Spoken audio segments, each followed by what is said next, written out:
ഈ 2025 കഴിയുമ്പോഴത്തേക്കും കുറച്ച് ബന്ധുക്കളും കുറച്ച് ചൊറിയൻ ഫ്രണ്ട്സും ചോദിക്കുന്ന ഒരു 3 ചോദ്യങ്ങൾ പറഞ്ഞുതരാം. അത് ഈ വർഷത്തോടു കൂടി അങ്ങ് നിർത്തണം.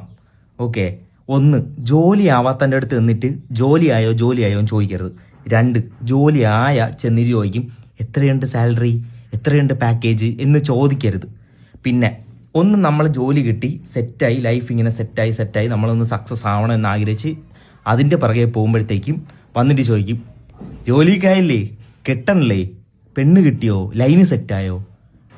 ഇത് നിങ്ങൾക്ക് എന്തെങ്കിലും സഹായിക്കാൻ പറ്റുമോ? ഇതിൽ ഒന്നും സഹായിക്കാൻ പറ്റില്ല. പിന്നെ ചോദിക്കുമ്പോൾ അവർക്കൊരു ഇങ്ങനെ കേൾക്കുമ്പോൾ മനസ്സുഖം, ഒന്നും ആയില്ല അല്ലെങ്കിൽ സക്സസ് ആയില്ല എന്നൊക്കെ പറയുമ്പോൾ ഒരു സന്തോഷം ഉള്ളിൽ. അത് നിർത്തണം, നശിക്കണം. ആ സന്തോഷം ഇനി വേണ്ട.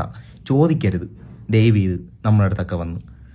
നിങ്ങൾക്ക് ആരെങ്കിലും കണ്ടുപിടിച്ച് തരാനോ കെട്ടിച്ചു തരാനോ പറ്റുമോ? ഇല്ലല്ലോ. നമ്മൾ ലൈഫ് ഒന്ന് സക്സസ് ആവാൻ നോക്കുമ്പോഴത്തേക്കുമാണ് ഇതുപോലെ വന്നിട്ട് കുറേ പേര് പെട്ടവർ എനിക്കറിയാമെന്നുള്ളവരും ഉണ്ട്. അവരെയൊക്കെ അനുഭവം കൊണ്ട് നമ്മളിങ്ങനെ ജീവിച്ചു പോകുന്നു. നമ്മളെ ജീവിതം നമ്മളെ ഇഷ്ടത്തിന് ജീവിക്കുന്നു. ഓക്കെ. നിങ്ങൾക്ക് അസൂയപ്പെട്ടിട്ട് കാര്യമില്ല. ഓക്കെ. നിങ്ങളിങ്ങനെ അസൂയപ്പെട്ട് ഇങ്ങനെ ചൊറിയാൻ, ഇങ്ങനെ നമ്മളെ വന്ന് ഇങ്ങനെ ചൊറിയാൻ ഒരു വിമ്മിഷ്ടം പോലെ ഇരിക്കും. അത് ഈ വർഷത്തോടു കൂടി നിർത്തണം. ഓക്കെ. ബൈ.